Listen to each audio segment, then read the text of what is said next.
Audio Jungle.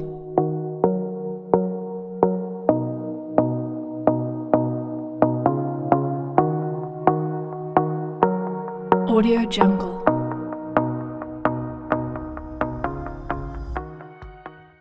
Muy buenas tardes a todos y a todas. Bueno, bienvenidos. Vamos a continuar con el curso.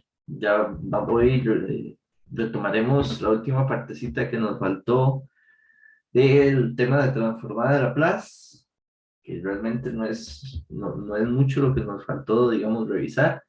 Y ya empezar con el tema de análisis en frecuencia, que ese es uno de los más importantes y también un poquito denso matemáticamente. Quizás el más denso de todos. La parte de Fourier, digamos, que necesitamos definir para el análisis, el, de análisis, diseño e implementación de sistemitas en tiempo discreto. Okay. Ahí ya deberían de tener, digamos, la forma de visualizar la pantalla que tengo aquí compartida y también un toquecito para ajustar acá el audio y el video con la red, esperando que funcione, que se escuche bien. Vamos a ver.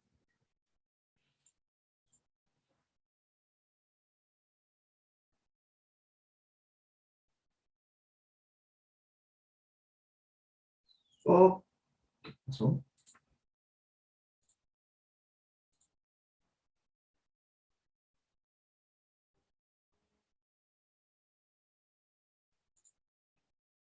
Ok, creo que ahora sí, estamos listos.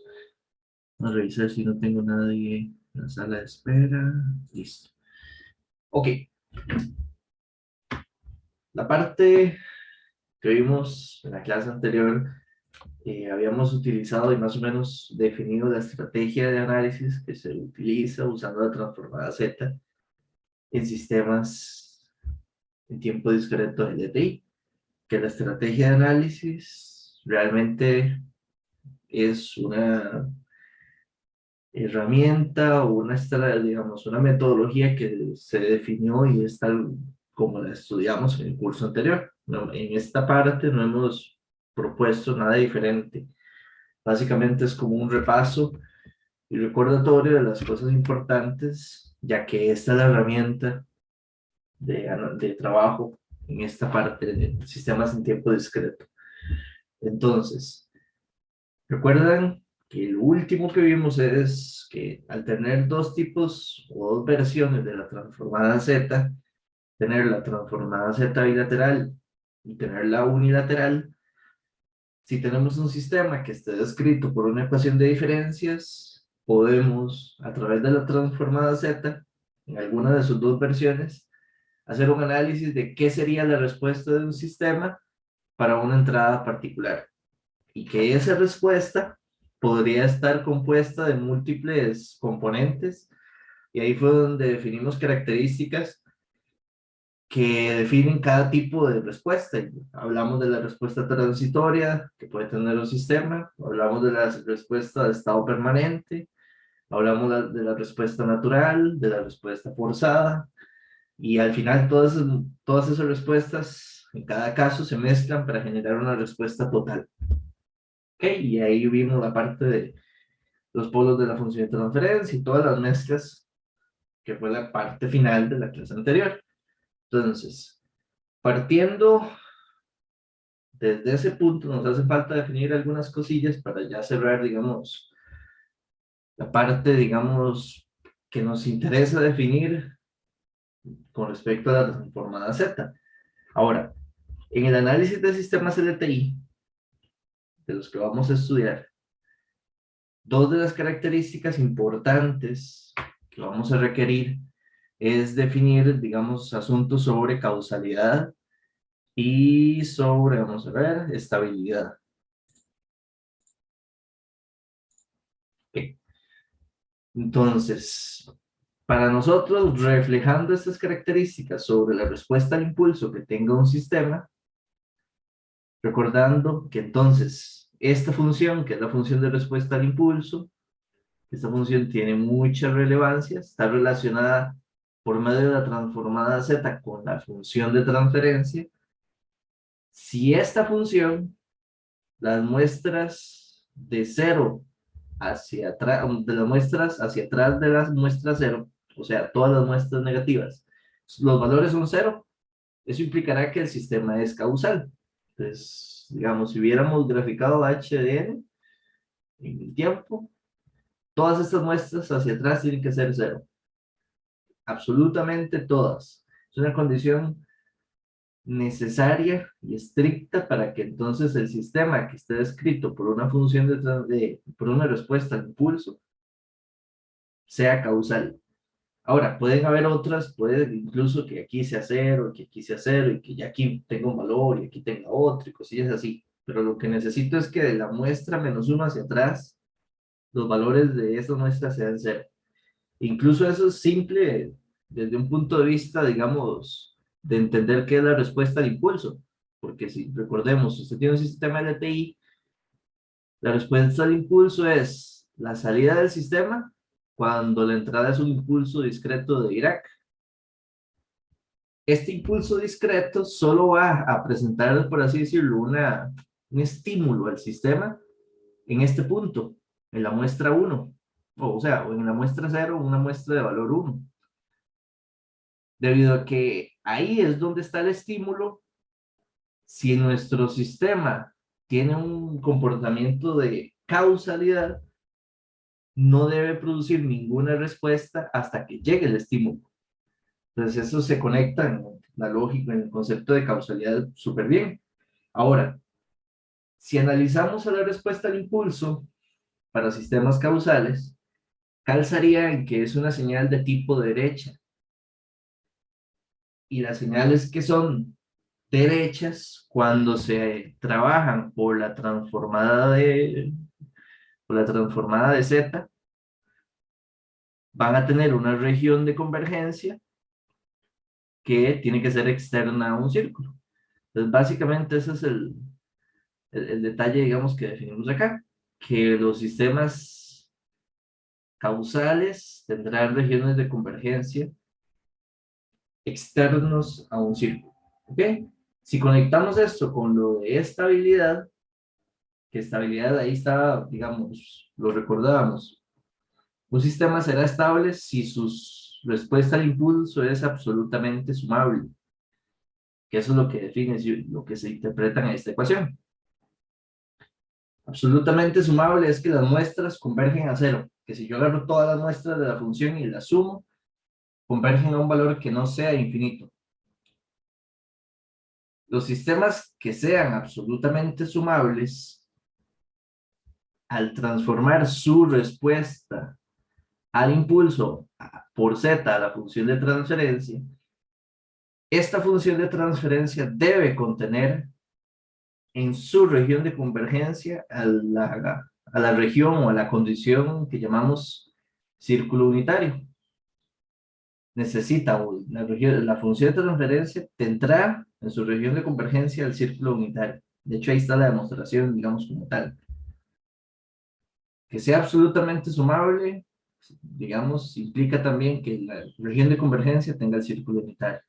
Entonces, esas dos condiciones uno las puede, digamos, unir. Por ejemplo, si uno dice, si yo tuviera un sistema que sea estable y causal, para tener entonces un sistema de ese tipo, la región de convergencia que tiene que ser hacia afuera de un círculo, la frontera donde inicia esa región de convergencia va a existir por algún polo que la defina.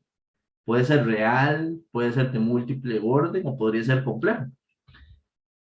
Esos polos, y si el sistema es causal, deben estar estrictamente dentro del círculo unitario para que entonces la región de convergencia, digamos, esta zona de color rojo, acá, la que está así como rayada, contenga el círculo unitario. Entonces, por así decirlo, o sea, y esa es una, digamos, la recuerdan, es un detalle que era como de las cosas importantes que habíamos definido en el curso anterior. Si este círculo ahí, o sea, bosquejo de círculo, es el círculo unitario, Los polos tienen que estar adentro para que la condición de causalidad le permita al sistema ser estable. Y lo vamos a ver, va a ser con lo que vamos a estar pendientes cada vez que tratemos de montar, digamos, un sistema y lo diseñemos. La necesidad estricta de si el sistema es causal, los polos tienen que estar dentro del círculo unitario. Ahora, entre los polos estén más cerca del círculo unitario, hay que empezar a interpretar esa condición. ¿O qué pasa si más bien están un poco lejos, digamos, de entre el círculo unitario y el origen del plano Z? Tratar de ver también no solo que estén solo dentro.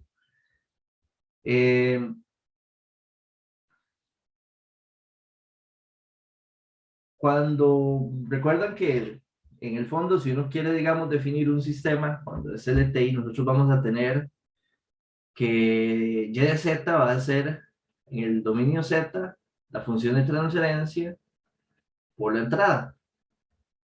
Normalmente este asunto que estábamos viendo de la estabilidad conectado con la causalidad es asociado a esta función, buscando, digamos, los polos de la función de transferencia e interpretando ambas condiciones y así definiendo si mi sistema es, por ejemplo, si es causal, analizando si es estable o no. Lo que respecta a la salida del sistema, hay que tener cuidado de que, digamos, si uno tuviera un polo mal portado fuera del círculo unitario, si yo pongo una entrada particular que contiene un cero que logra cancelar ese polo, en la matemática, en la teoría, le estaría, digamos, otorgando como estabilidad al sistema, al menos la respuesta debería de ser una respuesta estable para esa salida. Eh, perdón, debería ser una respuesta estable para esa entrada. Pero digamos, la precisión con la que ese cancelamiento se da en sistemas discretos normalmente no es alta, porque nosotros vamos a trabajar con numeración finita, precisión numérica finita, y al ser, digamos, procesos de cálculo iterativos, tendremos, digamos, una variación.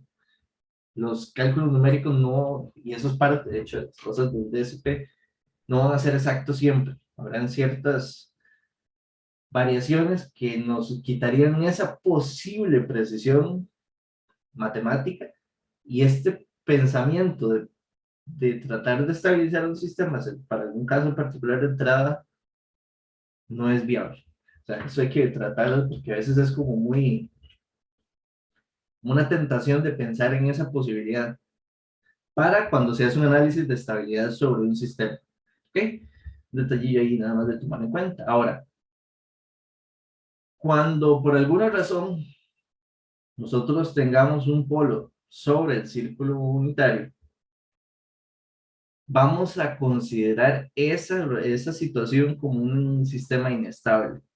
Porque, digamos, el concepto de estabilidad es muy rígido o muy estricto más bien. Para que un sistema se pueda definir estable, se requiere determinar que no exista ninguna entrada acotada que pueda, digamos, diverger la salida. Con solo alguna que pueda lograr esa condición, ya el sistema es inestable.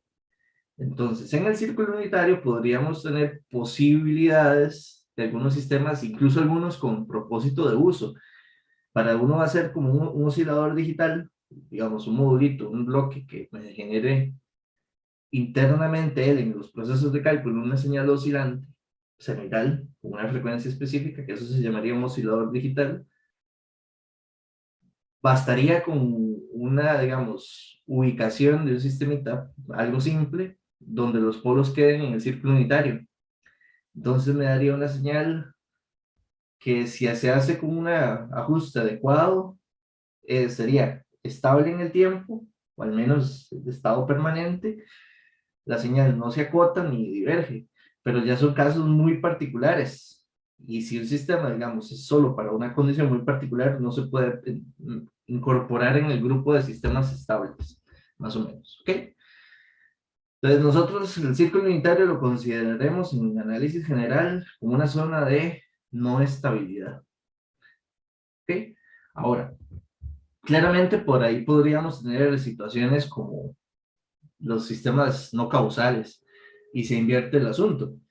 Si pudiéramos o necesitáramos implementar un sistema no causal para un procesamiento fuera de línea, entonces ahí los polos más bien tienen que estar fuera del círculo unitario para que la región de convergencia de la señal izquierda, que sería hacia adentro de un círculo, para que sea estable debe contener al círculo unitario. Entonces necesitaremos que los polos, el más cerca al origen del plano, esté fuera del círculo unitario. Es como darle vueltas, como meter un mapa de inversión a ese asunto. ¿Okay?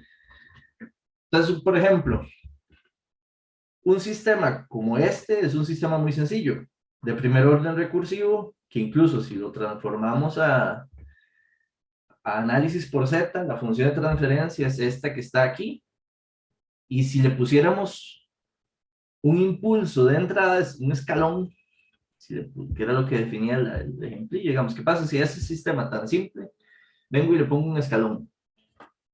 Entonces el escalón tiene esta transformada, entonces el sistema tiene un polo doble en el círculo unitario, porque vean que los dos polos están en el mismo lugar. Entonces vean que al quedar el polo doble en el círculo unitario, estaría que es en 1, sí, el polo quedaría aquí de orden 2 en 1. Para esa señal, y si uno nada más transforma esto al tiempo para encontrar quién sería la función de salida, sería una función de rampa, con un desplazamiento, porque aquí le falta un z de menos 1, entonces se agrega un desplazamiento. Y una función de rampa es no acotada. Entonces vean que este es un ejemplo solo como para visualizar de que es muy probable esta posibilidad, es totalmente posible, de que cuando el polo del sistema esté en el círculo unitario, es fácil encontrar una entrada que su salida sea no acotada. Entonces, este sistema claramente es inestable. Produce una salida que incluso en un sistema numérico eso se diverge y no funcionaría. ¿Ok? Entonces, más o menos, esa es la parte de causalidad y estabilidad que son de las cosas más relevantes que hay que tener presente a la hora de estar trabajando con esto y pensando, ok, voy a implementar esto y voy a poner esta parte acá y quiero hacer esto. Cuando vayamos a implementar sistemas de este tipo, vamos a necesitar hacer cosas muy simples.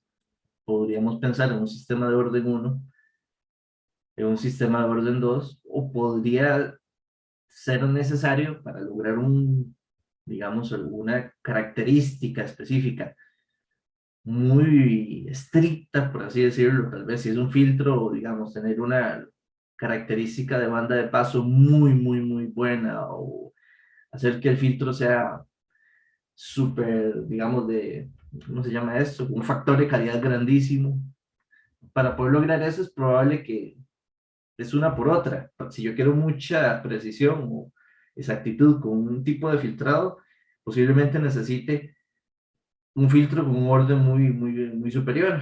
Entonces, digamos que si yo tuviera la necesidad de hacer un filtro de orden 8, vamos a ver, cuando lleguemos a la parte divertida, porque es cuando empezaremos ya a jugar más y a hacer pruebas y tratar de poner en funcionamiento todo esto, vamos a ver de que los sistemas de orden superior, por ciertas características y situaciones que luego veremos, es mucho mejor programarlos como bloques de un orden inferior. Normalmente el bloque de orden 2 y el bloque de orden 1 se llamarán las celdas básicas de construcción para sistemas de orden superior. Entonces, si uno quisiera hacer un sistema de orden 4, es mucho mejor programar dos sistemas en cascada o en paralelo, dependiendo de cómo se configure la función, de orden 2 a programar uno de orden 4. Entonces, por esa razón, en la implementación, los sistemas de orden 1, que son muy simples, pero a veces sí se ocupan, porque si yo quiero un sistema de orden 3, puedo entonces tomar uno de orden 1 en cascada con uno de orden 2. Pero los de orden 2, aquí es donde, digamos, van a tener una gran relevancia para nosotros. Van a ser demasiado importantes. Entonces, vamos a recordar, porque incluso este estudio se hizo en el curso anterior, pero es muy relevante sobre las características que debe tener una ecuación de diferencias. Ven que aquí está nuestra ecuación de diferencias. Recursiva de orden 2, la típica de un sistemita entonces de un par de polos, un H de Z con dos polos. Un análisis sobre la estabilidad de este tipo de sistemas asociado a los valores que podríamos tener en estas dos constantes. Que recuerdan, yo en la clase anterior les decía, hay una, digamos, como un estándar en este asunto que vamos a asociar siempre las constantes A sub K van a producir los ceros que, o digamos, las raíces del polinomio que produce los polos en las funciones, y las constantes B sub K van a producir las raíces del polinomio que produce los ceros. Con lo de estabilidad, lo más relevante son las de los polos. Entonces aquí el A sub 1 y A sub 2 son los que son importantes para un análisis de estabilidad en este sistema de orden 2. Entonces, vamos a ver un par de cosillas, algunas, digamos, asuntos matemáticos, lo diremos medio directo, pero vamos a ver lo que más me importa que comprenda. Este sistemilla de orden 2, si le transformamos por transformada bilateral Z, vamos a llegar a esta función de transferencia. La clase anterior hicimos un par de ejemplillos muy cortos y es algo muy simple. Sobre todo en sistemas de orden 1 o 2 es muy simple. Pasamos a Z, agrupamos los Y's y los X, pasamos a dividir de forma de que nos quede un Y entre X. Y así llegar a nuestra función. Entonces, en este caso, esta es nuestra función donde tenemos el polinomio de orden 2 abajo y arriba, el B sub 0. Para buscar los polos, lo que uno normalmente debe de hacer es tratar de transformar la función a potencias positivas y tomar el polinomio en potencias positivas para hacer un análisis de raíces. ¿Ok? Entonces aquí uno se multiplica arriba y abajo por z al cuadrado. Acá. Ya nos queda un polinomio en potencias positivas. Arriba vemos que los ceros están en el origen. Entonces hay un cero de orden 2 en el origen del plano, en esta ecuación.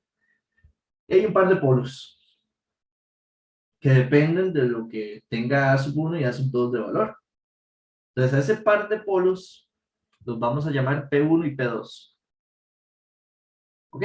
Entonces, si conociéramos P1 y P2, lo podemos el denominador escribirlo como un par de productos. Incluso si agarráramos esos productos, de eso es importante, y lo multiplicáramos, distribuyéramos esa multiplicación, vean que P1 y P2, a como está propuesto, P1 más P2 con el menos, esto sería igual a la constante A sub 1, y vamos a ver, ya lo perdí, ok, y P1 por P2 sería igual a la constante A sub 2. Claramente esto ven que no precisa, o sea, no necesariamente es la forma entonces de encontrar P1 y P2, porque P1 y P2 viene de las raíces del polinomio. Entonces, para encontrarlos, entonces usamos, digamos, la ecuación general para una ecuación de orden 2, donde esa ecuación necesita, digamos, el determinante, que es un b cuadrado menos 4ac. Vean que en nuestra ecuación el a sub 1 es b. Entonces vean que aquí el determinante queda, perdón, quedaría a sub 1 al cuadrado menos 4a2, que es exactamente lo que está aquí dentro de la raíz. ¿Ok? Ahora, recuerdan que una vez que uno tiene el determinante, esto es menos b más menos raíz del determinante entre 2a.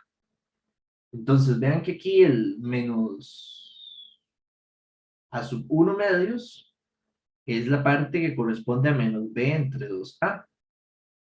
Y después queda un 2a. En este caso, de hecho, esta a de la fórmula general vale 1, porque vean que el a sería este numerito que multiplica el z al cuadrado. Entonces queda un medio. Si ese un medio lo ingresamos dentro de la raíz, que entra como un 4. Entonces aquí lo que tendríamos es nada más una forma de plantear los dos polos que tendría ese sistema de acuerdo a los valores de A sub 1 y A sub 2. Es súper general, porque creo que ustedes ya, digamos, son bastante avanzados y matemática ha sido un buen camino en sus carreras. Ese determinante, según el valor de A sub 1 y A sub 2, podríamos tener tres situaciones. Podríamos tener que el determinante fuese positivo, que el determinante fuese igual a cero o que el determinante fuese negativo. Si fuese positivo, el resultado del interior de la raíz sería un número positivo y la raíz de un número positivo me va a dar algo positivo. Eso implica que los polos serían reales. Y eso, digamos, pensando en ese escenario, si uno, digamos, polos reales estarían sobre el eje real. Lo vemos en el plano complejo sobre el eje real. Y bueno, digamos, algo así. Tendríamos un par de polos que estarían brincando en algún lugar en el eje real. Digamos, tendríamos a P sub 2 por algún lado y P sub 1 por ahí. Si el determinante fuera cero, lo que tendríamos dentro de la raíz sería cero. Por lo tanto, los polos ambos tendrían el mismo valor. Entonces, en un escenario de ese tipo, los polos estarían en una misma posición en algún lugar y sobre el eje real, porque serían reales. ¿Ok? Entonces, en ese escenario, en algún lugar, tendríamos a P1 y sería igual al P2. Entonces, en color rojo sería que nuestro determinante fuera igual a cero. En color, voy a regresar al verde, sería que nuestro determinante fuera positivo. Y esta es la posibilidad de que el determinante fuera negativo y que eso entonces produzca que la raíz, el interior, el número que tendría que calcular al ser negativo, va a darme un J algo. O sea, va a generar como una componente imaginaria en P1 y P2. Entonces, P1 y P2 tomarían, digamos, la forma de ser polos complejos y además conjugados entre sí. Entonces, según ese escenario, en algún lugar donde esté P1, en forma compleja, digamos, como complejo conjugado, estará P2. Y ese sería nuestro determinante negativo. En cada uno de esos tres casos, la situación de estabilidad es diferente, porque recuerdan que cómo queden los polos de esta función son exactamente las condiciones, van a definir la condición de estabilidad para ese sistema. Entonces, asociando estos polos al origen y viendo la causalidad, podemos decir qué necesitaría para que fuera estable. Entonces, lleva tres casos diferentes. Un sistema de orden 2 podría estar en cualquiera de los tres. ¿Ok? Entonces, este diagramito, no sé si lo recuerdan, ese dibujo. Ese dibujo es el análisis completo de estabilidad de los tres casos. Realmente no es tan sencillo, o sea, tampoco complejo, pero no está, hay que hacer un análisis para los tres escenarios posibles que tendríamos en sistema de orden 2 relacionados a tener determinante igual a cero, determinante positivo y determinante negativo. Para los tres escenarios, las condiciones de estabilidad son diferentes. Tal vez eso sí me interesa, digamos, que quede claro, por lo menos visualizarlo. ¿Qué pasa si el determinante es igual a cero? Lo que estábamos viendo hace un momentito. Voy a tratar de hacer un bosquejo de cuál es la lógica de estabilidad o de análisis que se le requiere para estabilidad. Si el determinante es igual a 0, significa que teníamos dos polos reales iguales. ¿Ok? Entonces esos polos realmente no sabemos porque dependen de cuánto valga A sub 1 y A sub 2, pueden caer en cualquier lugar del eje. Entonces voy a ponerlo aquí arbitrariamente. Ahí. Este sería P1 o también sería P sub 2. En este caso, recuerdan que si el determinante fuera 0, P sub 1 igual a P sub 2, el polo nos había quedado menos A sub, para revisar, era sub 1, sí, menos A sub 1 medios, correcto. Entonces, ¿qué significa? Recuerdan que para lograr que un sistema de este tipo sea estable, tratando de entender que esto es como la frontera del círculo unitario, ¿cuál es la restricción o la condición que yo necesito definir para que el sistemita este que yo quiero implementar de orden 2 sea estable?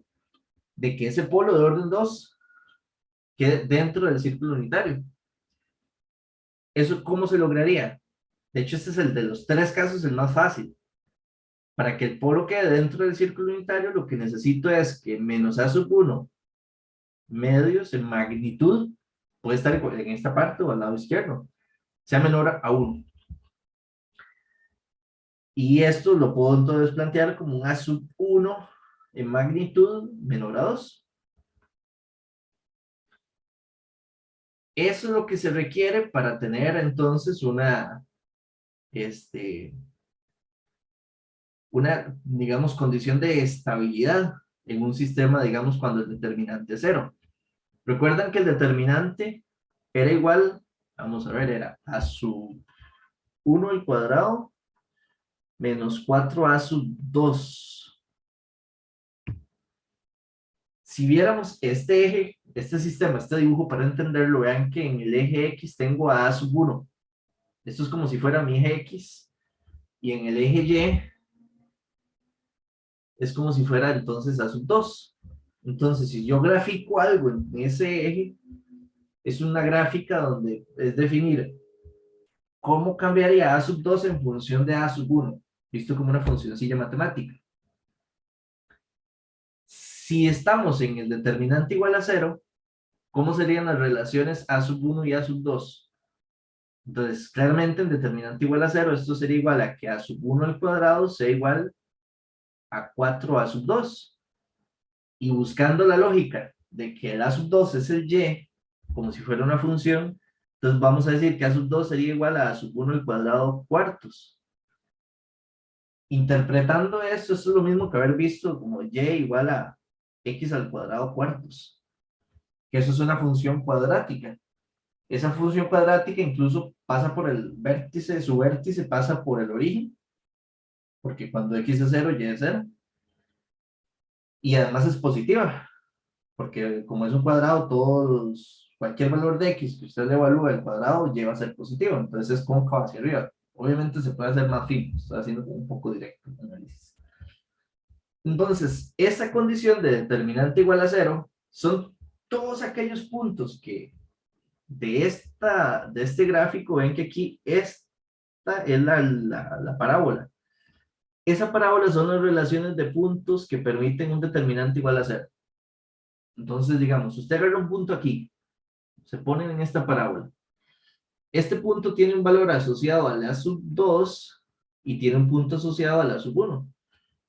Si usted agarra exactamente ese valor y lo utiliza en la ecuación de diferencias, logrará que esa ecuación tenga un determinante igual a 0, donde esa ecuación, vamos a ver, o sea, que el determinante sea igual a 0, que tenga un polo doble real, y requiere, la condición es que la sub 2, perdón, que la sub 1 tiene que ser menor a 2 para que sea estable.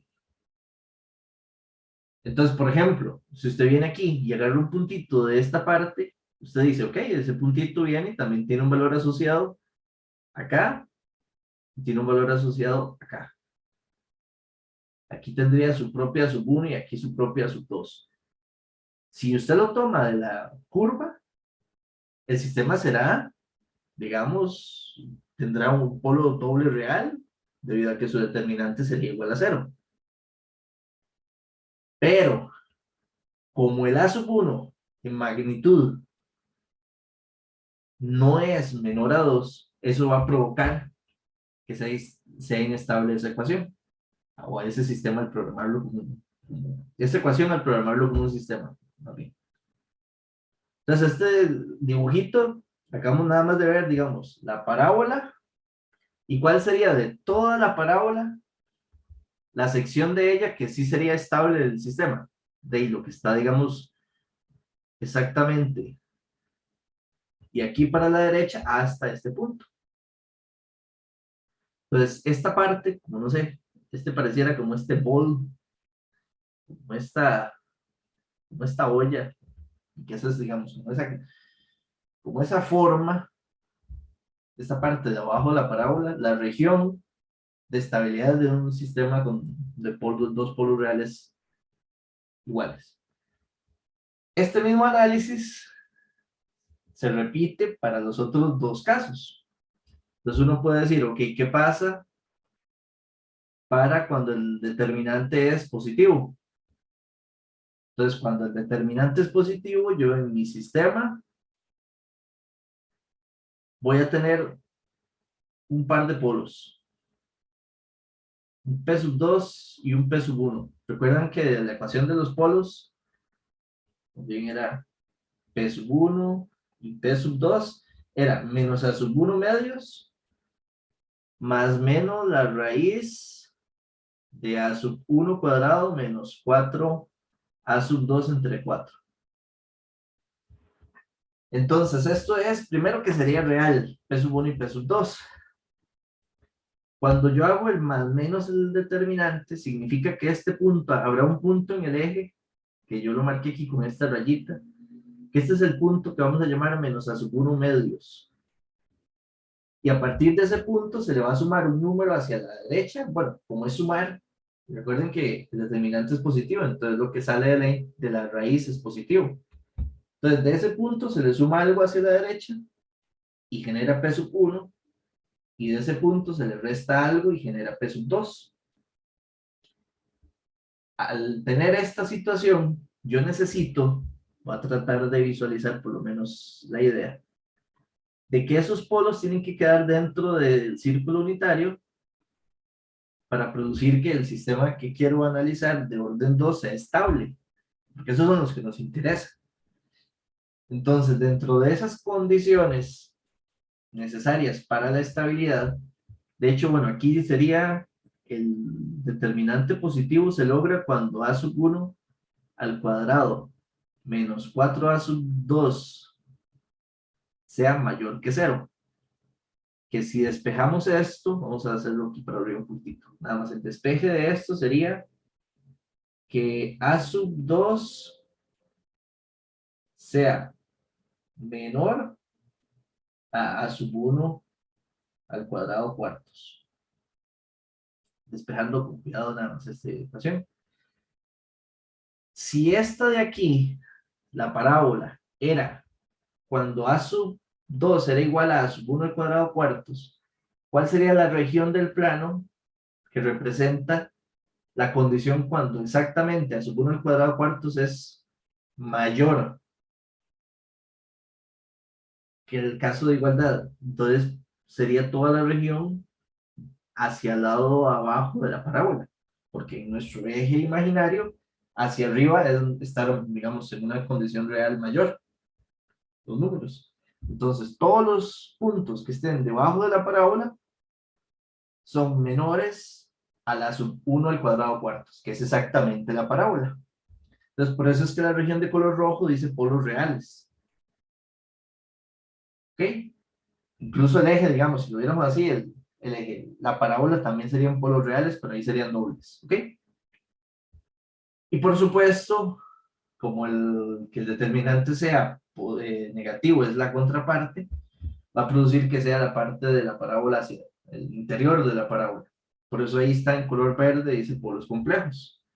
Entonces, viendo este sistema o este diagrama y haciendo un análisis detallado de la estabilidad de los polos en cada caso, se encuentra, digamos, una, digamos, condición, y es esta ecuación que está aquí, que es que a su 2 tenga que ser menor a 1, o sea, que sería hacia acá, de esa recta horizontal hacia abajo. Y la otra condición son estas ecuaciones de recta. Vean que aquí se forman, son dos rectas. Esta recta que está aquí es igual a sub 2 igual. ¿Qué pendiente tiene esto? Es positiva. Entonces a sub 2 igual a sub 1 menos 1. Y esta ecuación de recta aquí es a sub 2 igual a menos a sub 1 menos 1. ¿Ok?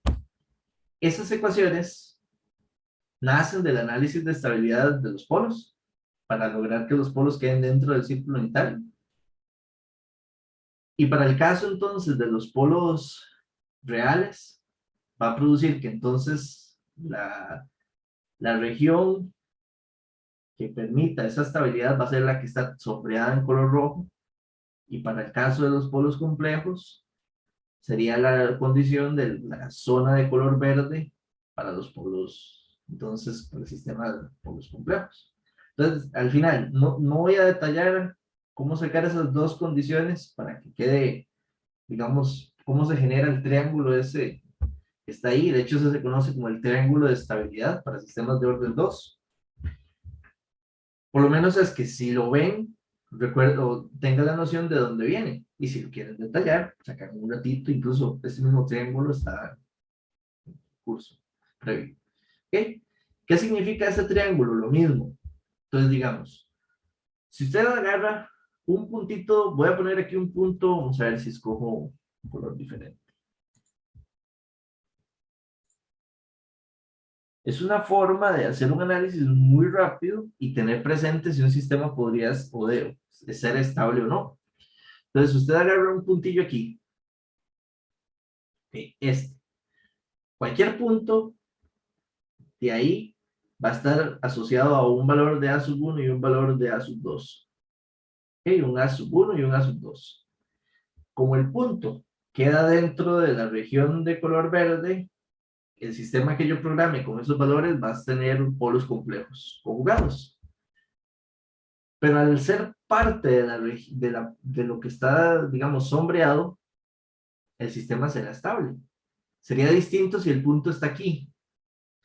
Si digamos, si el mismo A sub 1, pero con un A sub 2 de este valor, ya sería igual, tendría polos complejos conjugados, pero ese par de polos complejos conjugados van a estar fuera del círculo unitario. Entonces, en modo causal, ese sistema es inestable. Entonces, creo que, no sé si tienen alguna duda con el gráfico, así es como se interpreta.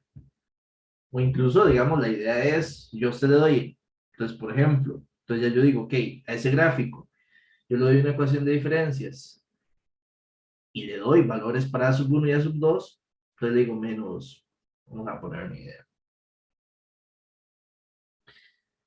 menos 2 y sub n menos 1,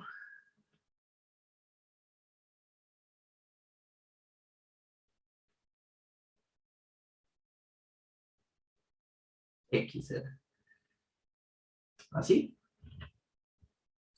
Entonces usted dice, esa ecuación, ese par de valores, A sub 1 y A sub 2, uno es 2, o sea, estoy viendo que el A sub 1 está aquí en 2, y en 2, y vamos a ver, pues, en 2, la ecuación es con el menos. Entonces esto, vamos a ponerlo con menos, para que quede, porque si no ahí no me queda casi que no puedo. Entonces menos y menos significa que ambas serían positivas. Entonces, ese punto significa que en este gráfico estaría aquí. Entonces uno dice, ok, eso de una vez son dos polos complejos, conjugados, pero está fuera de la zona de estabilidad, entonces eso implica inestabilidad, de fijo. Esa ecuación no se puede programar porque es inestable. Entonces, Esa es la utilidad de este gráfico. Es un gráfico muy simple de dibujar. Digamos, si uno lo tiene o si no lo puede generar. Y lo otro, uno, digamos, si ya lo tiene y lo comprende, hay como una conclusión interesante. Noten qué restringido es el rango de valores que pueden tomar a sub 1 y a sub 2 para que sea estable. O sea, si uno se ubica en todo el plano, todos los posibles rangos y puntos donde usted podría tomar para la ecuación de diferencias, solo los puntillos que estén dentro de ese triángulo podrían generar que el sistema de orden 2 sea estable. Y uno dice, Y lo otro es que ese triángulo está muy cerca del círculo unitario. Perdón. Está muy cerca del origen. O sea, son puntitos que en forma, digamos, un análisis bastante así general, están cerca. Son valores pequeños. Eso es a lo que me quiero referir. Vean que incluso ya el 2 y 2, o sea, el punto 2,2 del plano, ya no es estable para digamos, ese caso. Entonces, cuando vayamos a implementar y uno esté diseñando, y por ejemplo, usted, digamos, comete un error y pone una constante de la ecuación, y en lugar de ponerle, no sé, punto 2 porque el valor era punto 2, punto 21, y usted se equivoca y pone 21, de fijo de una vez lo que va a darle se le va a saturar, porque va a quedar, si la ecuación va a quedar inestable, porque normalmente la estabilidad son valores pequeños en los constantes, muy pequeños. Vean que el rango es bastante acotado. De hecho, ven que prácticamente con solo que sea mayor a 2, no existe ninguno.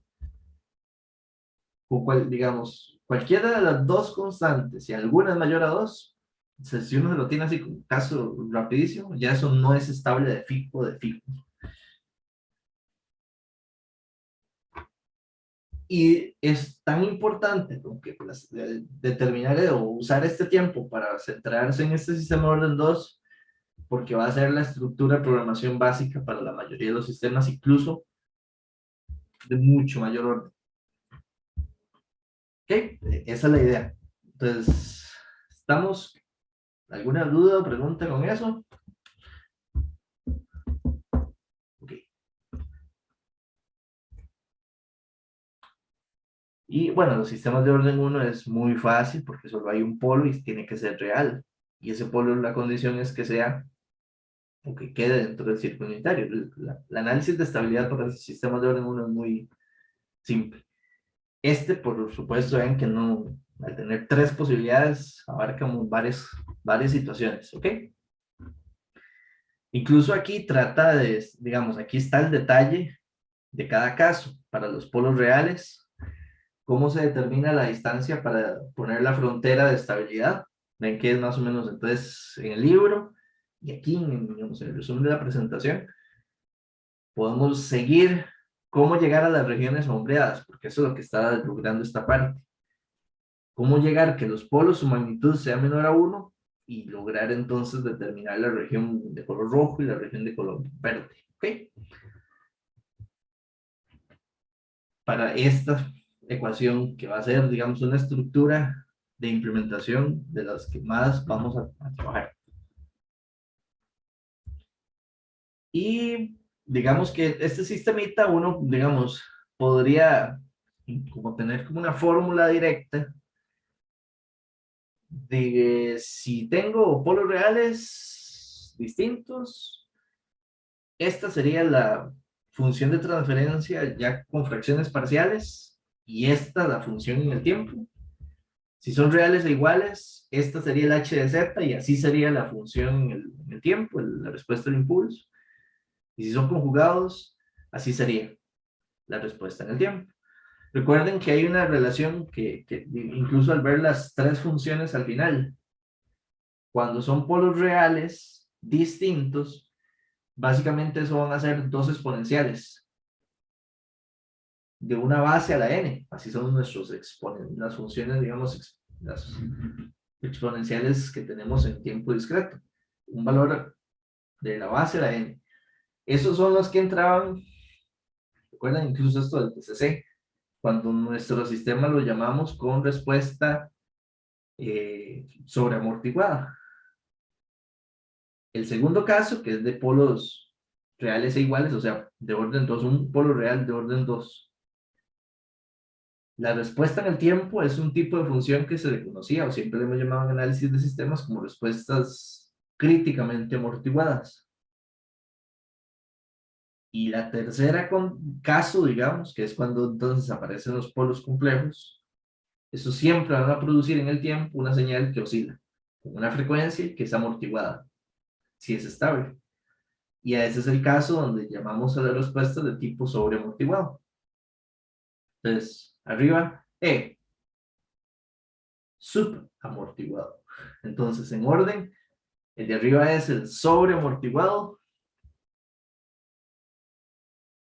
Este es el que llamamos los casos de respuesta críticamente amortiguado. Y este último, el subamortiguado, que es el que oscila. Entonces, las respuestas con polos complejos tienen efectos de oscilación.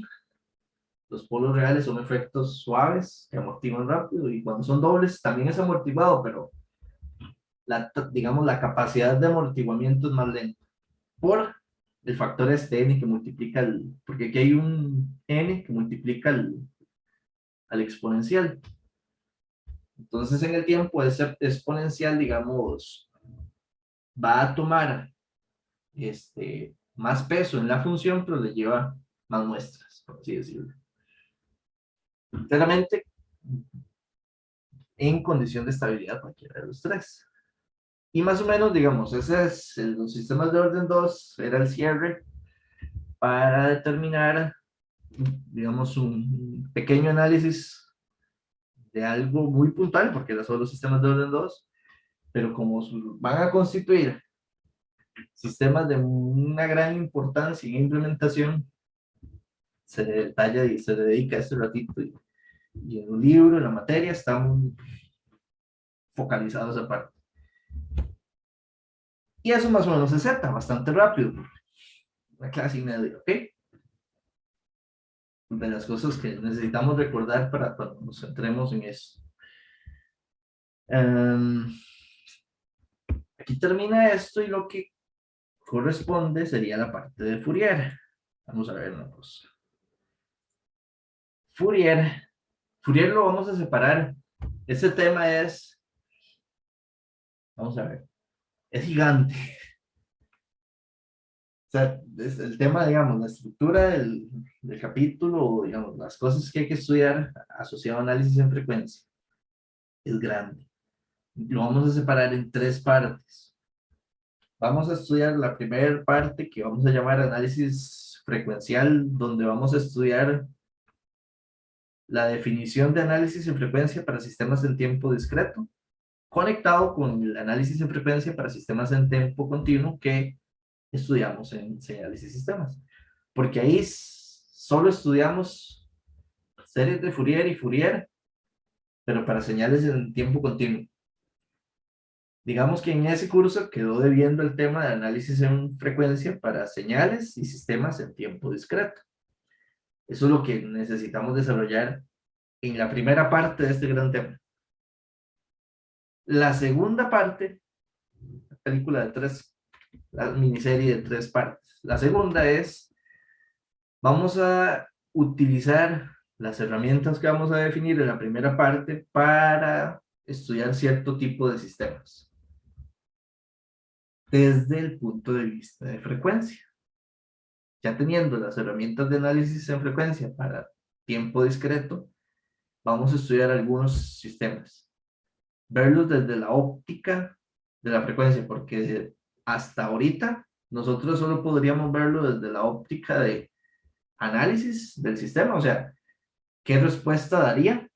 ¿Cómo se puede obtener la respuesta? Se puede programar de tal forma, convolución, respuesta de impulso, podríamos hacerlo usando la ecuación de diferencias, análisis de estabilidad de causalidad, cosillas así, pero eso es bastante, vamos a ver cómo se los propongo, todavía eso es muy pobre para lograr cosas, o sea, sabemos cómo tal vez trabajar, sabemos cómo implementar, tenemos la transformada Z para hacer análisis matemático, y incluso desde ahí ver asuntos de causalidad y estabilidad, pero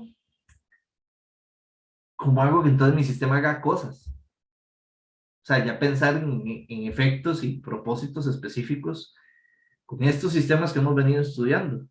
Entonces, uno de los mayores propósitos que uno puede disponer para estos sistemas es para hacer trabajo en frecuencia, para lograr procesamientos que impacten en el espectro de las señales, para ponerlo así, en palabritas muy elegantes del curso. Entonces, para ir a ese objetivo, que es uno de los, digamos, una de las principales de este curso, vamos a necesitar análisis en frecuencia. Entonces, y la tercera parte, esa parte es chiva porque es quizás una de las que muchos, desde que entran al curso, es de las cosas que tal vez han escuchado, lo han utilizado tal vez en una forma un pelito empírico, digamos, o sin entender el fondo matemático, que a veces eso eso da mucha propiedad para poder usar estas herramientas, que es la parte de la transformada rápida de Fourier y la FFT o la DFT, y que vamos a ver que esa sería la parte 3, que tiene un uso muy relevante para sistemas en tiempo discreto, para implementación. Entonces, es una miniserie de 3 capítulos. Análisis en frecuencia, la parte matemática, después vamos a utilizarla para análisis de ciertos tipos de sistemas base, y luego la parte de la transformada discreta de Fourier, y que popularmente la mayoría de la gente la conoce o la reconoce como FFT, que no es en el fin lo mismo. Una cosa es la FFT y otra cosa es la DFT, que la DFT es la transformada discreta de Fourier, y las famosas FFT son las transformadas rápidas de Fourier. Pero vamos a ver qué es la diferencia una entre otra cuando lleguemos a la parte 3. Me parece, vamos a ver, podemos dar, para desconectar un poquito, creo que sí es válido, y el tiempo, vamos más que bien en avance la materia. Entonces vamos a dar un break, 10 minutos de desconexión mental, y en 10 minutos regresamos y hacemos la parte de disponer la parte de entrada de Fourier para tiempo discreto. Entonces voy a estar por acá, nada más aquí con el audio desconectado y la cámara, en 10 minutos retomo.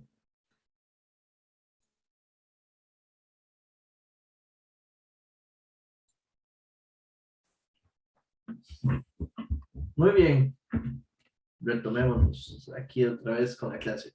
Retornemos acá. Si ustedes recuerdan digamos, la descripción del análisis de Fourier que se hizo en señales y sistemas, fue incluso partiendo de los conceptos de ortogonalidad para poder llegar a comprender, digamos, el funcionamiento y la parte de bases ortogonales, que es la parte, digamos, fundamental del funcionamiento de la serie de Fourier para funciones periódicas, y luego el caso particular de la transformada de Fourier, que es, digamos, un tipo de extensión de las funciones periódicas cuando su periodo tiene infinito. Más o menos por ahí habíamos planteado, digamos, la parte de análisis en Fourier. Aquí, digamos, no vamos a ser tan detallados, eso es cierto, porque no tenemos el propósito, no es un análisis matemático tan profundo para comprender el surgimiento de las ecuaciones y de transformación y demás. Así que es un poco de comprender algunas cosas, visualizar las ecuaciones que vamos a utilizar y entender algunos detalles, ¿ok? Obviamente, para poder llegar a las ecuaciones digamos, de análisis en tiempo discreto, vamos a partir primero de recordar digamos, la parte de análisis en tiempo continuo. Entonces, lo primero, vamos a estudiar funciones o recordar la parte de funciones periódicas en tiempo continuo. O sea, esto era lo que estaba asociado a series de Fourier. Entonces, vamos a ver esto. Señales periódicas en tiempo continuo, nosotros eso creo que lo tenemos muy fresquito en nuestro, digamos, en nuestro vocabulario y en el trabajo día a día, ¿ok? Estas funciones, así se ven, digamos, algunos ejemplos en el tiempo. La parte interesante era recordar que estas funciones, por su característica de periodicidad, si vamos a tratar de aquí visualizar como la idea de, no sé, como si tuviéramos unos lentes especiales y pudiéramos ponerlos, no sé, los lentes ahí para ir al cine, y que esos lentes lo que hacen es permitirme ver la información de la señal, pero en el dominio de la frecuencia. ¿Ok? Es un asunto así como si me los quito, veo la señal en el tiempo, si me los pongo, veo la señal en el dominio de la frecuencia. La parte súper chiva, y realmente lo es que una señal continua, por su naturaleza periódica en el tiempo, va a tener un espectro discreto. Y ese espectro es una representación armónica de una frecuencia fundamental asociada al periodo principal de la función. ¿De acuerdo? Entonces, estas funciones periódicas tendrán un periodo T sub P, y que este periodo está asociado a una frecuencia. Vamos a usar, recuerden, en mayúscula en el tiempo continuo y en minúscula para el tiempo discreto, a una frecuencia F0. Y esa frecuencia F0, podríamos, digamos, 2pi por esa frecuencia, estará asociada a la frecuencia en radianes fundamental. Entonces, el espectro es una colección de armónicos relacionados a ese armónico principal, y que los coeficientes de la serie determinarán, digamos, de alguna forma la potencia, la amplitud o la cantidad que tendrá cada armónico. Entonces, cuando yo me pongo los lentes para ver en el dominio de la frecuencia, veo un espectro que es discreto de alguna forma.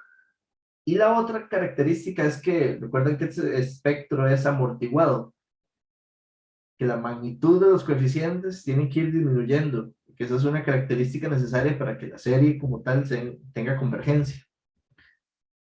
Y que la tasa, incluso eso se veía como una de las propiedades, que la tasa de qué tan rápido convergen los coeficientes hacia cero dependía un poco sobre las discontinuidades que presente la función.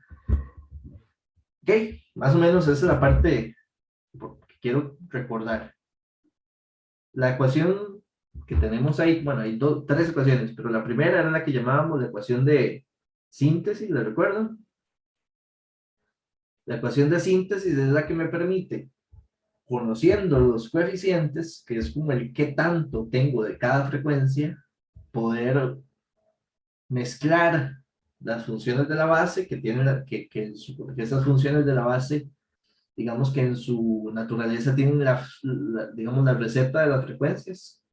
Tengo todos los ingredientes, que son los armónicos, y los coeficientes lo que dicen es qué cantidad de cada armónico. Si esa receta se hace de una forma muy especial, permite que la síntesis represente a la señal que estemos, digamos, tratando de analizar, x de t. Por eso, digamos, es que a esta otra ecuación le llamábamos la ecuación de análisis, porque esta ecuación de análisis más o menos es de naturaleza integrativa, integral, pero digamos, podríamos definirle el concepto como, ok, si yo quiero a la receta agregarle el armónico, el segundo armónico, esta ecuación me dice cuánto tengo que agregar del segundo armónico para el C sub 2.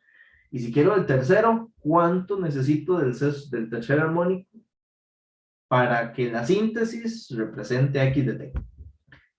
Eso es, digamos, una forma de palabras asociado, digamos, a cómo interpretar la serie. Hay dos ecuaciones, una de síntesis y una de análisis. La que uno, digamos, con las que nos peleamos un montón, era resolviendo muchas veces las ecuaciones de análisis. ¿Cómo entonces de una señal que yo tenga periódica, poder entonces encontrar la función que me determine los coeficientes que necesito en la serie? Súper bien. No nos vamos a pelear tanto con la parte de resolver aquí series, no es que nos vamos a tener que sentar a resolver series, pero hay que tener cosas frescas sobre este tema. Ahora, en varias de estas herramientas que nos permiten ver del tiempo a la frecuencia, o al revés, de la frecuencia al tiempo, una de las, digamos, relaciones que nos va a importar muchísimo es las asociadas a la potencia de la señal o a la energía de la señal. Las señales periódicas son señales de potencia. Recuerdan que hace un par de semanas hacia atrás, cuando vimos señales, describimos cómo definir que una señal sea de potencia o que una señal sea de energía, o que no sea ninguna de ambas. Las señales periódicas normalmente van a entrar todas en el rango de que son señales de potencia media finita. Dicha potencia se puede calcular con esta ecuación. O sea, es tomar a la función en valor absoluto al cuadrado e integrarla en un periodo y promediarla en el periodo. Y eso me da la potencia media. Esta ecuación de potencia media, que me describe la energía, la potencia de la señal en el tiempo, se puede relacionar con los coeficientes también. Ahí está, digamos, la demostración, solo para que la tengan presente. No tenemos, realmente no me interesa tanto que la sigamos, que la comprendamos, pero que sí veamos que utilizando la ecuación de potencia promedio y con una demostración nada complicada, podemos llegar a la igualdad que llamamos relación de Parseval. La relación de Parseval lo que dice es que la sumatoria de las magnitudes de los coeficientes de una función sintetizada por serie de Fourier es igual a la potencia promedio de la función. Entonces está, bueno, t sub 0 más tp por la magnitud de la función al cuadrado de t. ¿Estás seguro? Sí. ¿Ok? Entonces, ¿de qué sirve en el fondo? Parseval lo recordamos, no fueron cosas que definimos cuando vimos series de Fourier, pero ¿de qué me sirve esta ecuación? ¿Por qué le vamos a poner tanto interés? Si usted tiene una función de potencia media, o sea, de este tipo, periódicas, y usted la ve en el tiempo, y se pone los lentes y la observa en la frecuencia, y en la frecuencia ve, digamos, un espectro, digamos, discreto que está asociado a los coeficientes. Digamos, algo así, y que si la función era real, de hecho el espectro, todas las cosas de simetría mítica y demás. Aquí, digamos que yo quiero ver a la magnitud de los coeficientes. Si yo veo a la magnitud, o también podría ver la magnitud al cuadrado, o incluso podría graficar la fase de los coeficientes. Todas esas gráficas se pueden hacer. De hecho, a la gráfica de la magnitud y esta de acá se les conocía como el espectro de tensión. Sí se les desconoce. Y cuando se grafica la magnitud al cuadrado, esa es la que se conoce como densidad espectral de potencia. De hecho, ahí está en la parte de abajo la filmina. ¿A qué me refiero con densidad espectral de potencia? Entonces, si usted observara, por ejemplo, ese dibujillo, que es así un bosquejo, pero ahí veo como, digamos, las magnitudes de los armónicos. Digamos que aquí, este dibujo está representando la densidad espectral, son la magnitud de los coeficientes al cuadrado. Y uno ve ese caso, lo que uno tiene que entender que cada coeficiente aporta sumando en forma, digamos, lineal en la potencia promedio total. Entonces, si usted observa todos esos, ¿cuál de todos aporta más potencia? Del que tenga el valor más alto. Entonces, visualizar un espectro o una densidad espectral de potencia me permite rápidamente ver en qué frecuencias está concentrada la potencia de una función. Entonces, por eso se llama densidad espectral. Al observarla a nivel espectral, yo puedo hacer una visualización de cómo está distribuida la potencia de la función, pero en el tiempo, en la frecuencia. Para eso va a ser muy relevante para nosotros en las transformaciones que vamos a describir. ¿Okay? Esta es la parte de series de Fourier para señales periódicas continuas. ¿Ok? Esto se los conté hace un ratito. A los gráficos de magnitud y fase se les conoce como los espectros de tensión. Solo ver los coeficientes en un tipo gráfico así. Y cuando esas gráficas es la magnitud al cuadrado, eso es lo que se llama la densidad espectral de potencia. Y la parte de simetría hermítica, recuerden que cuando tengamos, digamos, funciones reales de valor real, los coeficientes de la serie cumplen una simetría muy particular, que le llamábamos simetría hermítica o hermitiana, ¿no? Se conoce en algunos lados, porque es más como la traducción. Esta simetría se refleja en varias cosas, en que la magnitud de los coeficientes tiene, con respecto al número de coeficientes tiene una simetría par, y que la fase de un coeficiente k con respecto a un menos késimo de la serie es igual en valor, pero difiere de signo. O sea, magnitud es par y la fase es impar. Si la magnitud es par, claramente la magnitud al cuadrado también.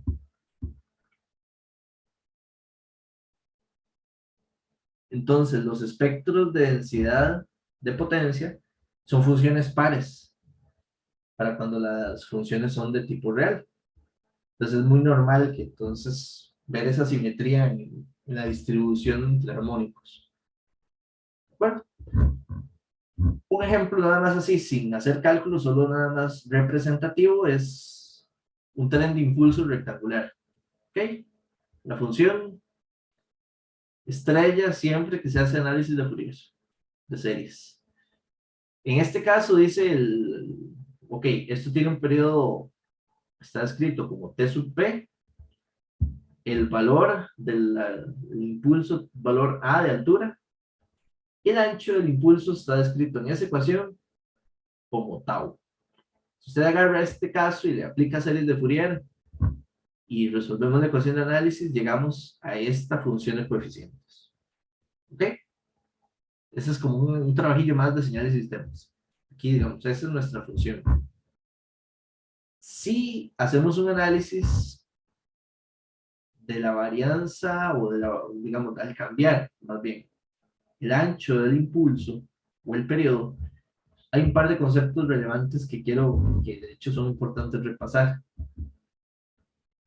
Si, vamos a ver, vean que aquí hay un caso base que tiene un valor tau de ancho 1 y un valor de periodo 5. ¿Qué pasa si hacemos que manteniendo el mismo periodo, el ancho crezca del impulso? Eso es algo como verlo así. Tenemos un impulso que tiene un ancho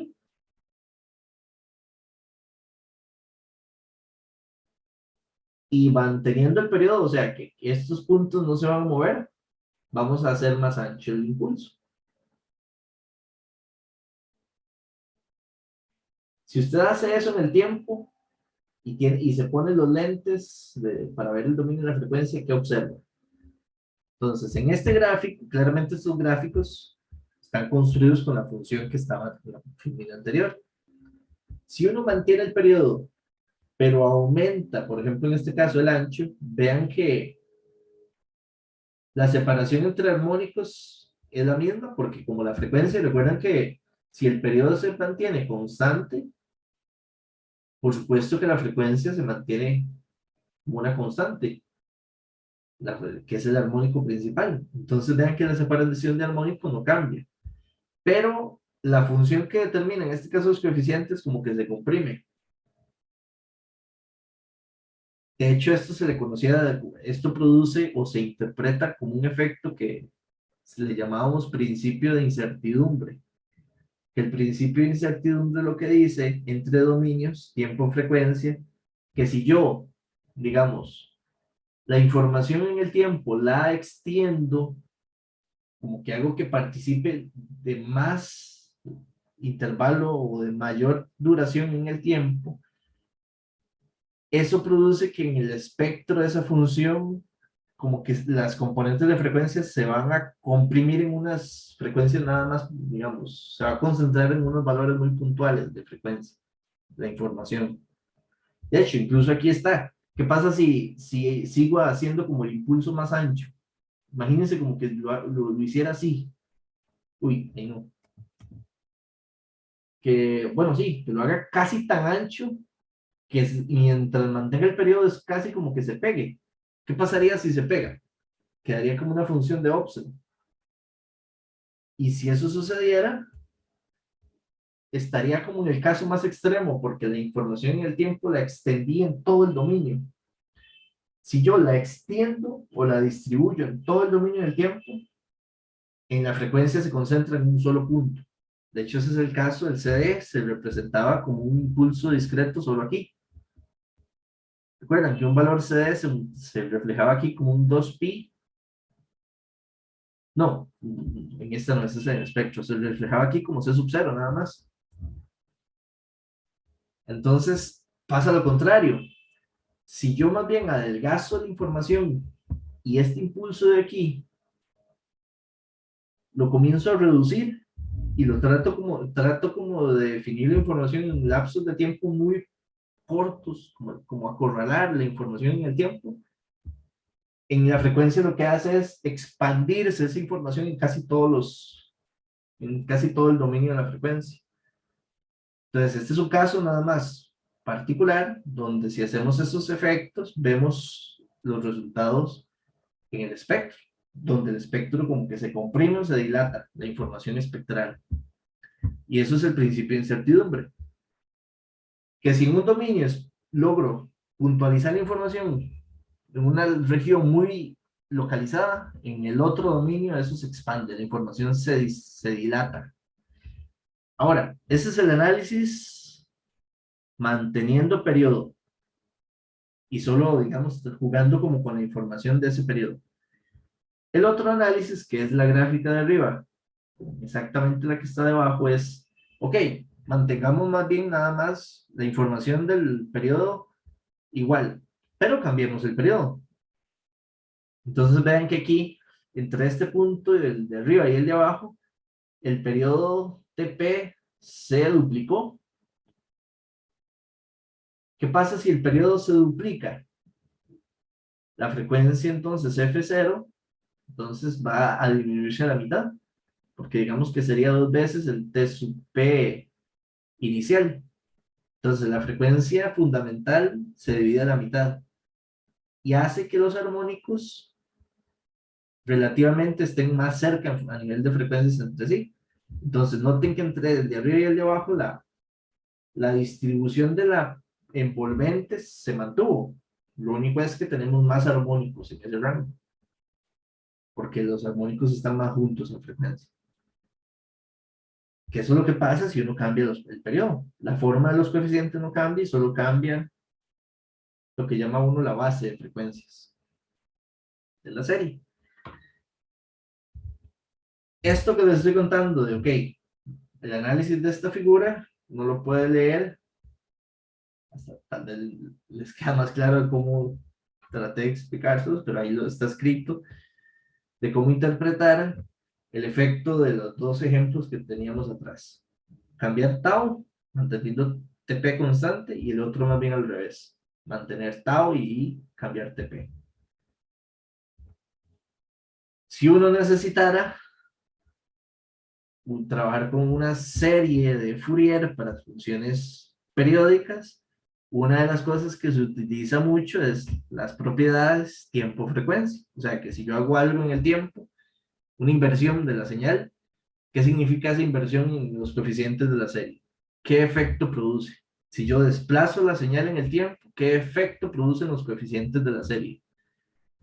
Pero ahorita nada más recordar esta parte de propiedades, tener ahí la tablita como de respaldo y nada más. Esto lo que vamos a repasar de series de Fourier para señales periódicas. Realmente es nada más un brochazo, llamaría uno del tema, pero suficiente para el objetivo que vamos a lograr acá. Paso 2. Espectro de señales continuas a periódicas, o sea, las que no son periódicas. Que del curso anterior, esos eran lo que resultó como transformada de Fourier.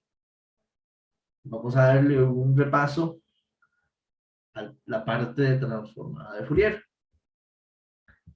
Nada más es recordar que el concepto o sea, la transformada de Fourier se logró como ubicar a nivel matemático tratando de expandir la serie de Fourier a funciones de periodo infinito.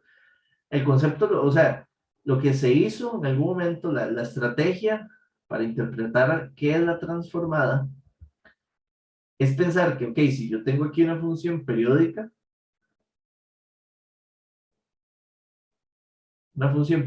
que tenga un periodo de ancho TP, ¿qué pasa o qué efecto produce cuando yo el periodo lo aumento? ¿Qué pasa si el periodo lo aumento sin cambiar la información que hay en un periodo? Con el ejemplo que acabamos de ver, si TP sube en tiempo, si aumenta, ¿qué le pasaba a la frecuencia, digamos, fundamental?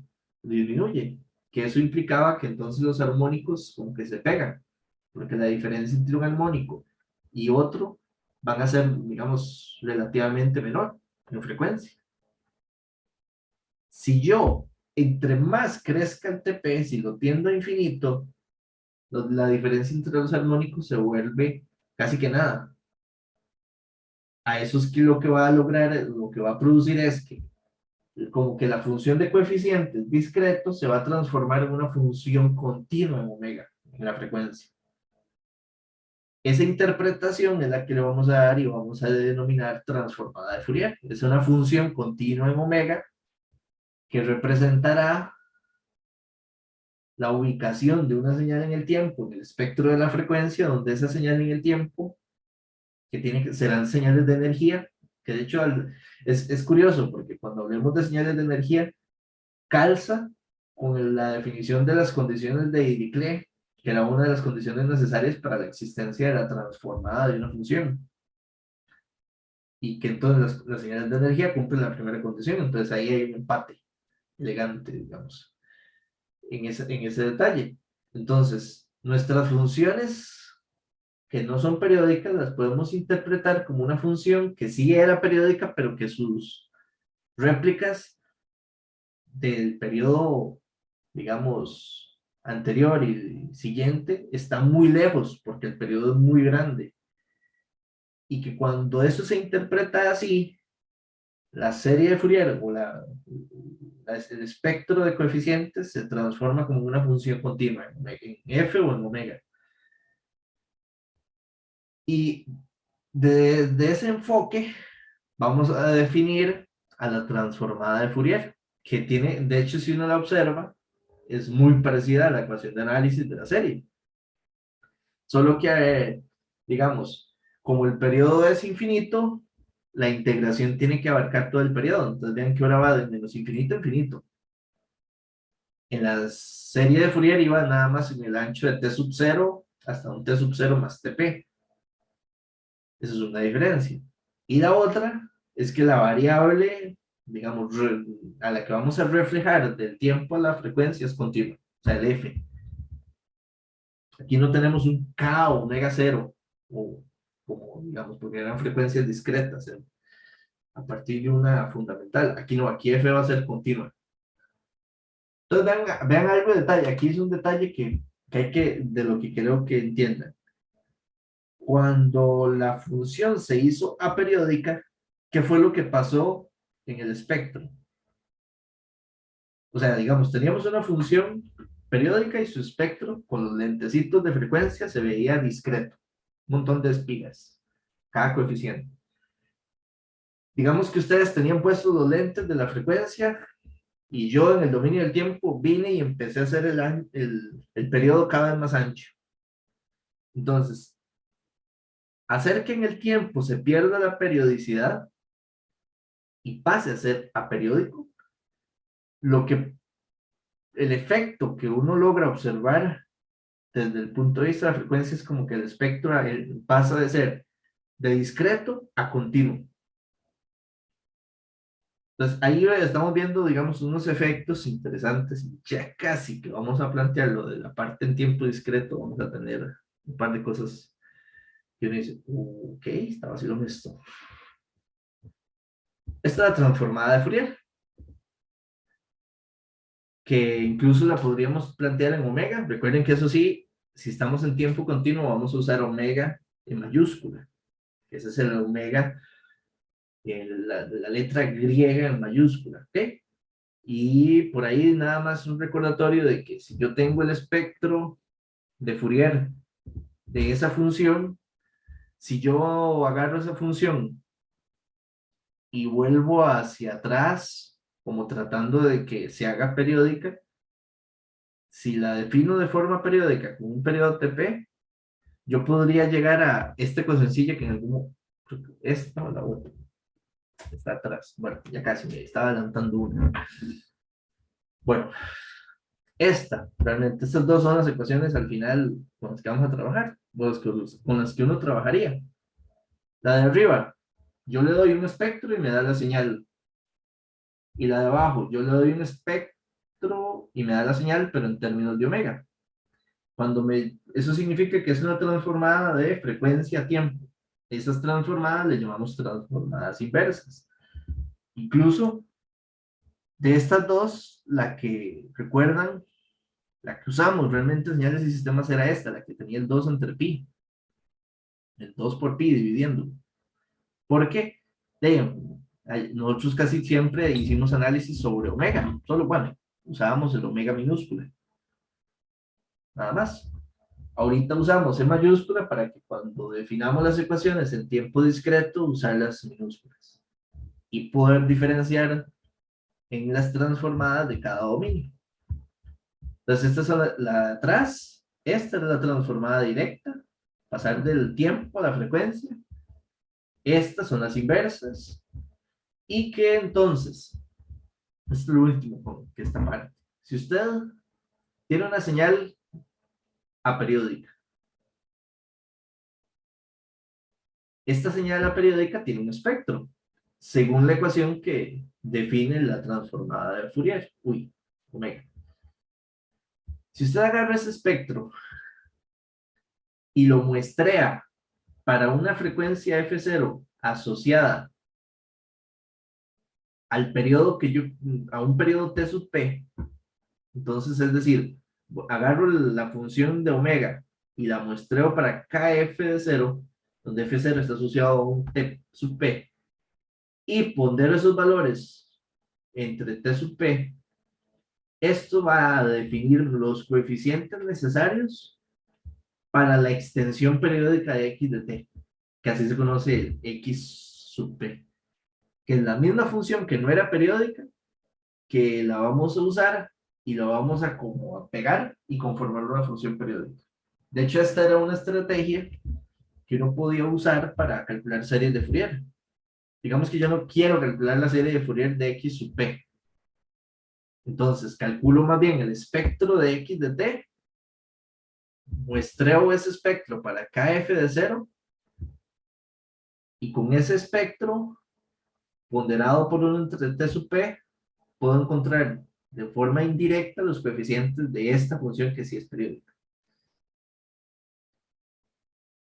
Una relación importante ahí, como de nada más de recordar.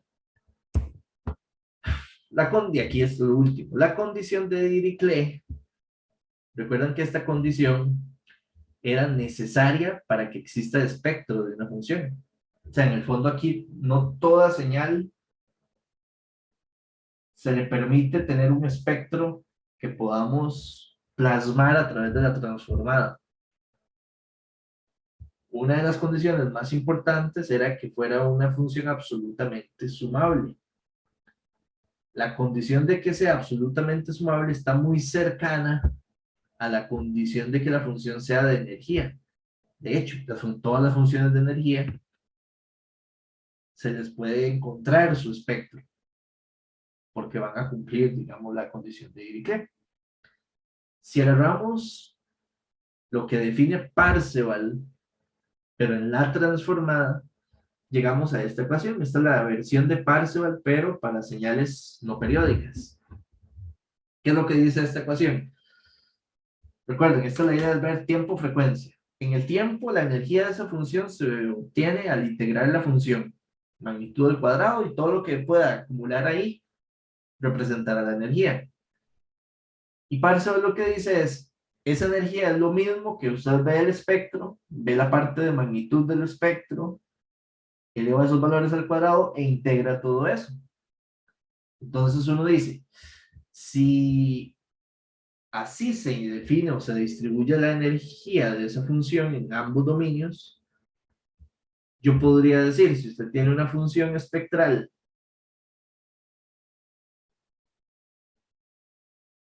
o me permite, digamos, analizar, si yo tuviera una función espectral así, y esta función tiene esta forma, ¿en qué frecuencias podría? Aquí sigue, digamos, su versión espejo, digamos que sea una función real. ¿En qué frecuencias hay una mayor acumulación de energía? En las que la magnitud del espectro magnitud sea más alto, como acá y acá. Entonces, verla en el dominio de la frecuencia por Parseval me permite también identificar en qué frecuencias hay una concentración mayor de la energía de la señal. Por eso, a esas gráficas al cuadrado la vamos a llamar densidad espectral de energía. Que lo que me hace es definir entonces cómo está distribuida la energía en la frecuencia. Que es algo súper interesante. Poder ver, digamos, esa distribución. Y que a esa función de distribución de energía la vamos a llamar S sub XX, nada más. Ya teníamos Parseval para señales periódicas en el tiempo. Aquí está el Parseval para señales no periódicas. Y la transformada de ambas. O sea, las transformaciones. Que una se llama serie de Fourier y otra transformada de Fourier. Solo por un ejemplo rápido, que es el ejemplo típico, si usted tiene un impulso rectangular, porque este sería un impulso no periódico, es un impulso de valor A y ancho tau. Y toma la ecuación y le pasa esto, no sé, a alguien de señal y le dice, calcúlame el espectro ahí para que se divierta y practique la parte de transformadas. Llega a que el espectro de esta función es este de acá. Esta de acá sería el espectro. Entonces, si usted agarra ese espectro y lo grafica, así se vería. Primero, como la función esta de aquí es una función par, el espectro es real, la parte imaginaria es cero. Entonces, por eso se puede graficar en una sola imagen. Entonces, aquí yo estoy viendo el espectro, e incluso si tiene fase, porque las fases de los espectros reales solo tienen dos ángulos. Puede ser 0 grados o más o menos 180. O 0 y más o menos pi radianes. Entonces aquí donde el espectro es negativo, la fase es menos o más 180. Ok, entonces nada más un caso. Una señal no periódica tiene un espectro continuo en la frecuencia. Eso es algo que quiero énfasis porque ahorita vamos a cerrar un ciclo de cosas a este asunto. Y aquí también se puede cumplir lo de Parseval, porque el principio de incertidumbre es asociado a cualquier dominio, o sea, a cualquier relación entre los dos dominios. Si usted adelgaza el impulso, esa ventanita, esta función, ¿no?, es parecida como una función SAT, se expande, como que si se la jalaran de los extremos. Y si más bien hace el impulso ancho, la función esta en la frecuencia como que se comprime, se ubica en lugares de frecuencia menores. Y al igual que la parte de las series, también existe todo un manejo de la parte de propiedades. Y que entonces todas las versiones que conocemos. Entonces es una tabla muy, digamos, familiar para ustedes y para mí. No vamos a necesitar un manejo exhaustivo de esto, de hecho no lo necesitamos en el fondo, pero hay unas cosas conceptuales que sí son demasiado importantes. Si no tuviéramos claro la parte de series de Fourier y transformada de Fourier para señales en tiempo continuo y la parte pares y varias otras cosillas que acabamos de repasar en esta media hora, sería muy difícil o incorrecto entrar a esto. ¿Qué pasa cuando entonces hacemos que las señales que queremos hacer un análisis de cómo se observan en la frecuencia se definen a nivel de tiempo discreto? Entonces, para ese caso vamos a estudiar en dos partes separadas.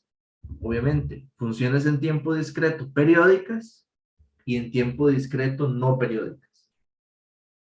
Entonces, vean que de hecho vamos a cerrar el círculo de este tema, lo vamos a dividir en 4 grupos. Ya acabamos de ver los 2 primeros grupos que son señales en tiempo continuo.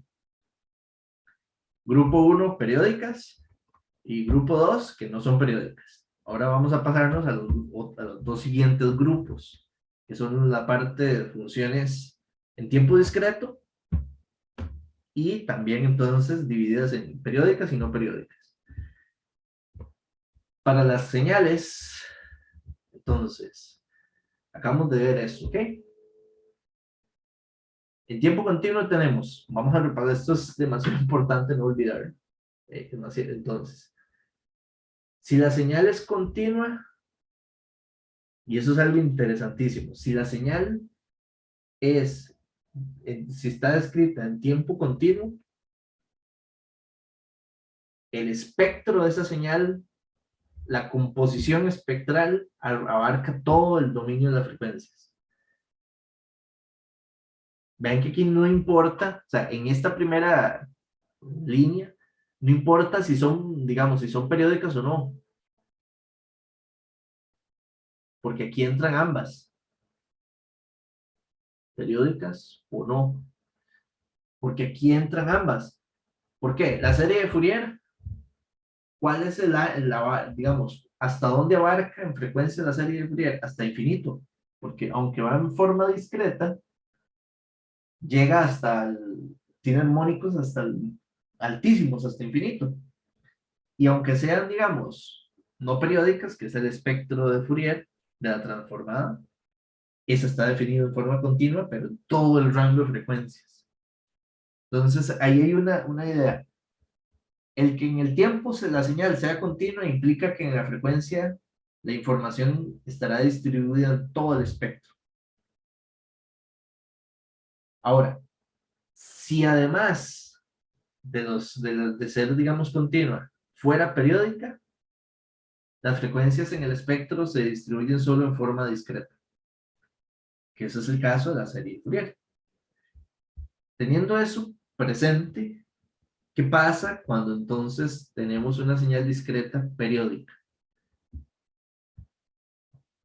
¿Recuerdan qué vimos de las señales discretas periódicas de tipo exponencial de un periodo n?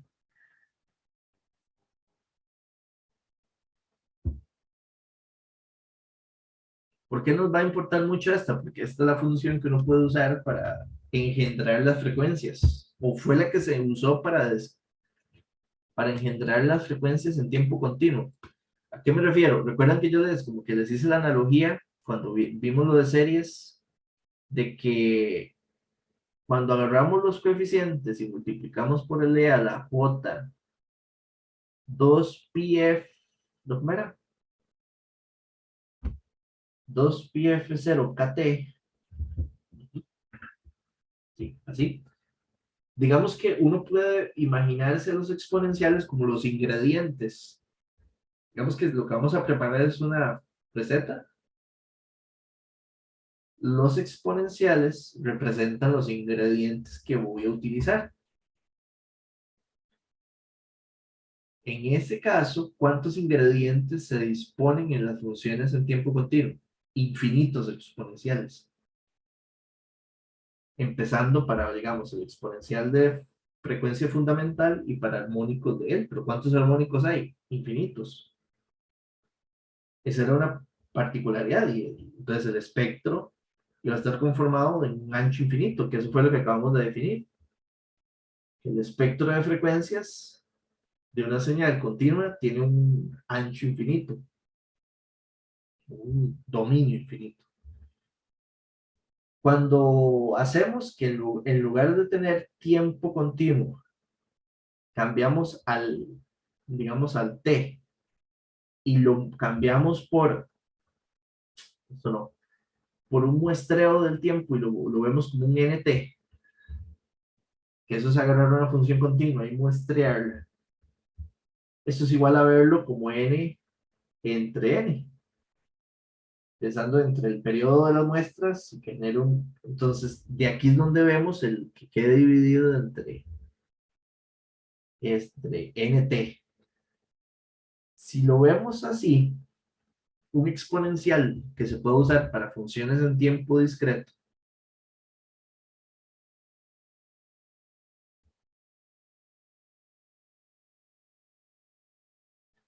no, más bien esto era, aquí me equivoqué, es entre f.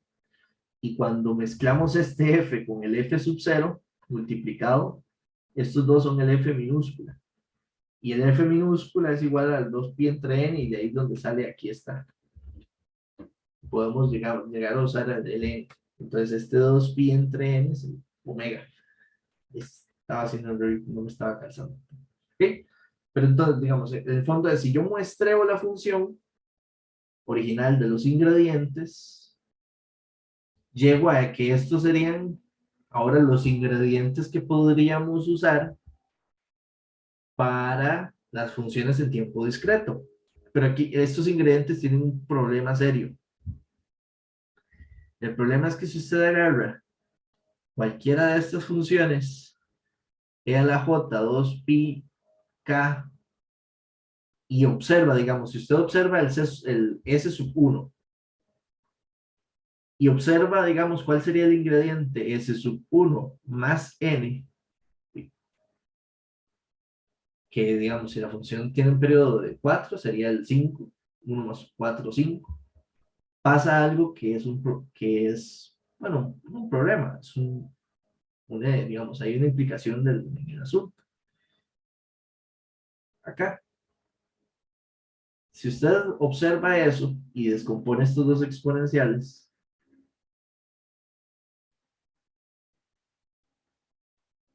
en dos exponenciales diferentes multiplicados,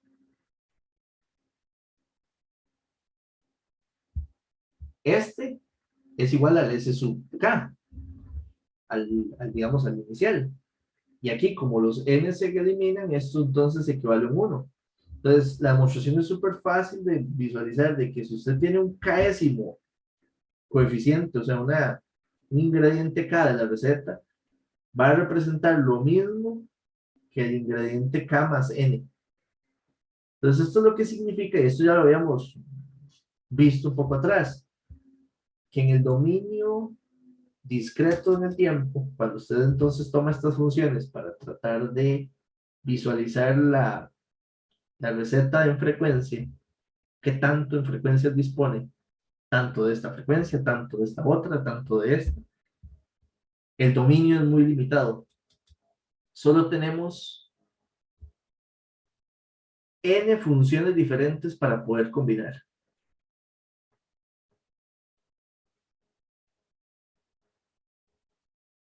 Entonces, recordando que en el tiempo discreto el rango de funciones es limitado. Recuerden que nuestro rango de funciones es de menos pi a pi, nuestro rango de frecuencias.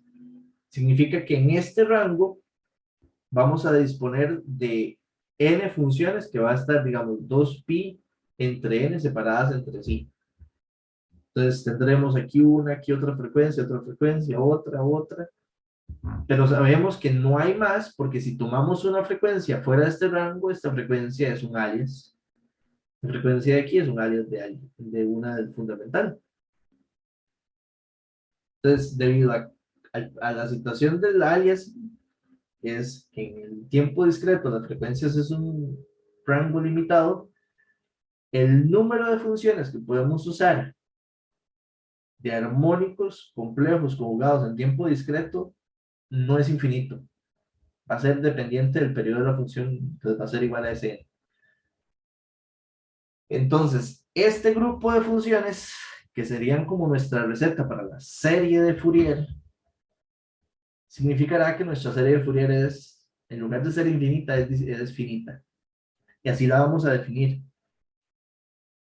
Entonces vamos a definir para las funciones periódicas en tiempo discreto, hay una síntesis de esas funciones. O sea, aquí estamos pensando que x de n es periódica en tiempo discreto. Y cuando hablamos de periódica, recuerden que n es el periodo de la función. Y el periodo de la función significa cuántas muestras cuento y repite el ciclo de muestras de los valores. Cuando una función periódica de periodo n se trata de sintetizar como una serie de Fourier, va a tener solo n exponenciales que se pueden combinar. A diferencia de la otra serie. La otra serie tenía infinitos exponenciales. Los coeficientes, que eso es cuánto de cada ingrediente tomo para la receta, se calculan con una ecuación similar de análisis. Solo que ahora no tenemos una ecuación de integración, sino es asociado a una suma. Y a estas dos ecuaciones juntas se le llama la serie de Fourier en tiempo discreto, que a veces nada más se ponen siglas como DTFS. Bien, entonces, en nuestro, digamos, para terminar acá, pues ya se nos terminó la clase. En nuestro análisis en frecuencia, vamos a dividir el análisis en 4 grupos. 2 grupos están asociados al dominio del tiempo. 2 grupos asociados al dominio del tiempo continuo y discreto. A uno de estos para las funciones periódicas y a uno de estos para las funciones aperiódicas. Estos en el dominio del tiempo era la serie de Fourier, que lo estamos viendo ahorita, y la transformada de Fourier. Para cuando son discretas periódicas, tenemos la DTFS, que es la serie de Fourier en tiempo discreto, y nos hace falta esto. Nos hace un par de cosillas más de la serie, pero estamos, digamos, desarrollando esta parte para tener las 4 herramientas de análisis en frecuencia, sin importar si es en tiempo discreto o continuo. Entonces, el jueves vamos a terminar esta parte, y yo creo que el jueves va a ser, vamos a ver, tal vez oportuno, cómo conectar esto a la herramienta que conocemos de trabajo con la transformada Z.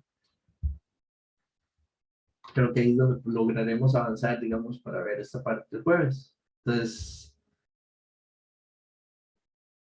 por acá terminamos hoy. No sé si alguno tiene una pregunta particular, en general, de la que fuera del curso, y si no, continuamos el jueves. Muchas Audio gracias. Jungle.